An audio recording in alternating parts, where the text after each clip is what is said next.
迎收睇智叻選購貼士，我係 VC。大家睇緊嘅呢就係第一集，主角呢就係一件大型嘅電器，就係洗衣機啦。洗衣機呢係每一個家庭必備嘅電器用品啦，而世界各地呢都會按市場嘅需求呢推出唔同類型嘅洗衣機嘅。而喺香港最普遍買到呢有其中3種，包括咗有日式啦，或者係叫做葉輪式。另一種咧就叫做前置式，俗稱叫大眼雞。仲有上置式嘅，又或者係叫做歐洲揭蓋式嘅。買洗衣機咧，首先咧就係要留意咧擺放嘅位置。裏邊咧就包括咧就係入水嘅水喉位置啦，同埋排水嘅去水位嘅嗰個位置啦。其次咧就係容量啦。容量咧就係指衣物未洗之前嘅最高嘅重量。以公斤去計算嘅。而近期嘅洗衣機咧嘅技術咧就係越嚟越進步啦。除咗功能咧係不斷增加之外咧，同一個容量佢嘅體積咧就不斷咁樣去縮細，又或者咧同一個體積咧佢嘅容量咧亦都係不斷增加嘅。而最近嘅最新嘅趨勢咧就係個容量咧都係不斷咁樣咧係增加緊嘅。3種類型嘅洗衣機咧，邊一種先至最適合你用呢？例如咧，你係諗住舊機換新機，而擺放位置係不變嘅話咧，最大嘅可能性咧就係買翻同一個類型嘅洗衣機，否則嘅話咧，其實你嘅選擇權咧就比較多啦。我咧就先講日式啦，一般嘅容量咧就係由5公斤去到11公斤嘅。脫水嘅速度咧就由600轉去到1000轉。佢簡單易用，一揭開個蓋咧就可以擺放咧啲衣物咧就入去，或者攞翻啲衫出嚟嘅。佢比較慳電嘅原因咧就係佢只有係冷水嘅洗衣功能咧，同埋脫水方面咧佢嘅速度咧係比較低嘅。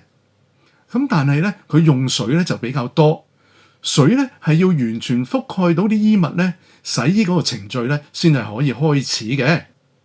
有一點咧就要特別留意嘅就係兒童安全裝置啦。唔同牌子同埋款式咧都有分別嘅。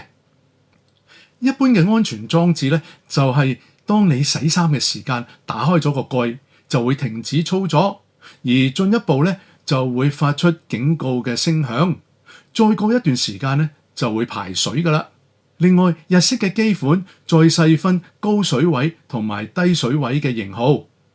高水位咧就係指去水位咧係高於地面嘅，而洗衣機咧就有內置嘅排水泵咧係將啲污水係排走嘅。至於係低水位咧就係指污水咧就直接咧係排出地下嘅去水位嘅。而輪到係前置式啦，一般嘅容量咧就係由6公斤去到12公斤，而脫水嘅速度咧就由1000轉就去到1600轉。佢嘅好處咧就係可以嵌入去嗰個櫥櫃裏邊啦，而功能咧亦都係特別多嘅。而用電量方面咧，佢係比較高，原因咧就係佢標準嘅洗衣嘅模式咧就係用緊暖水，同埋係用較高嘅脫水速度。而用水方面咧，由於個滾筒咧係上下轉動，所以佢用嘅水咧就特別少。而佢咧係比起日式嘅嚟講咧，係至少係可以慳50% 嘅。佢係有暖熱水嘅洗衣功能啦，可以加強清洗到唔同衣物同埋污垢嘅效果嘅。而前置式嘅洗衣機，當佢運作期間咧，門咧就係完全上鎖嘅，加埋個兒童安全裝置咧，除咗係嗰個開關之外咧，所有嘅功能咧都會被鎖上嘅。最後就係上置式嘅，佢最大嘅特色咧就係佢闊度特別窄，只有16寸，即係大約40厘米。佢係非常之慳位嘅，而一般嘅容量咧就由6公斤至到8公斤。脫水嘅速度咧就由850轉去到1400轉。佢嘅基本功能咧就係同前置式嘅係大致係一樣嘅。當頂蓋打開咗之後咧，就會見到個洗衣桶，而洗衣桶上邊咧就有一個對接嘅蓋掩嘅。咁打開咗之後咧，就可以放啲衫入去，或者攞翻啲衫出嚟啦。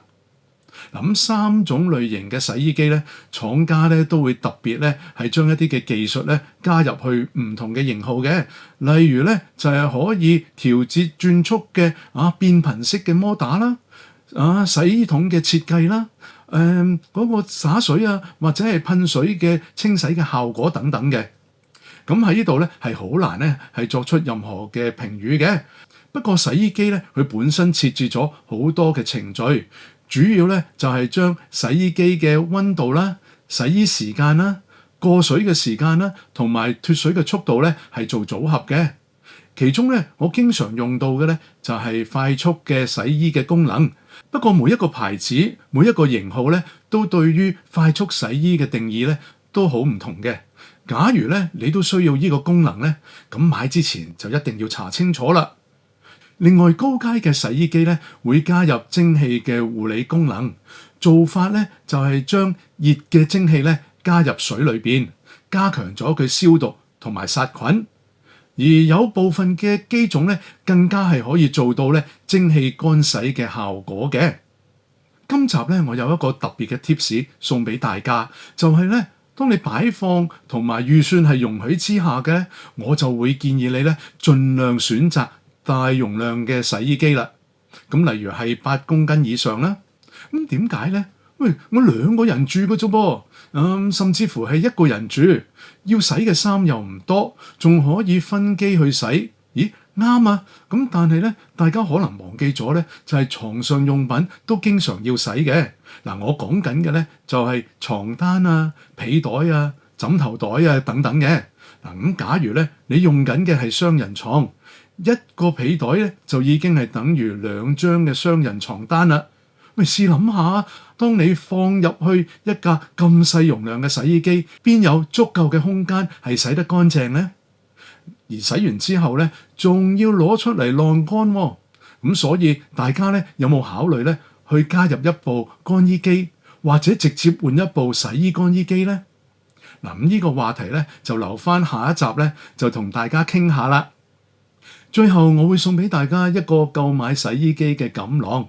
嗱，咁首先咧就要規劃咧洗衣機嘅擺放位置啦，而擺放嘅位置咧就會決定到洗衣機嘅類型嘅。盡量咧去選擇大容量嘅洗衣機，最少係8公斤啦。買之前咧查清楚嗰部機咧有冇你想要嘅功能。咁有疑問嘅話咧，可以上網下載說明書咧，或者咧就向代理查詢嘅。我建議咧就唔好買代理已經停售嘅型號啦，因為咧日後做維修咧可能係會有阻滯嘅。而作為準買家咧，我建議大家咧係去參考香港本地嘅測試報告咧，或者係用家嘅報告咧，其實已經係好足夠噶啦。點解咧？原因就係同一個型號咧，未必喺其他嘅國家或者地區係會發售嘅。功能咧，亦都會按地區而有加有減。而最重要嘅咧，就係各地使用洗衣機嘅習慣都好唔同，佢哋俾出嘅意見未必適合香港使用嘅，所以咧大家就要留意啦。嗱，咁今集咧就提供咗嘅資訊同埋意見咧，純粹都係做參考嘅啫。歡迎大家留言交流。咁喜歡呢條短片嘅朋友，請你俾個 like 我啦，同埋分享出去，順便撳埋個啷啷訂閱呢條嘅頻道。我係 VC，祝大家買得安心，用得開心。我哋下集見啦！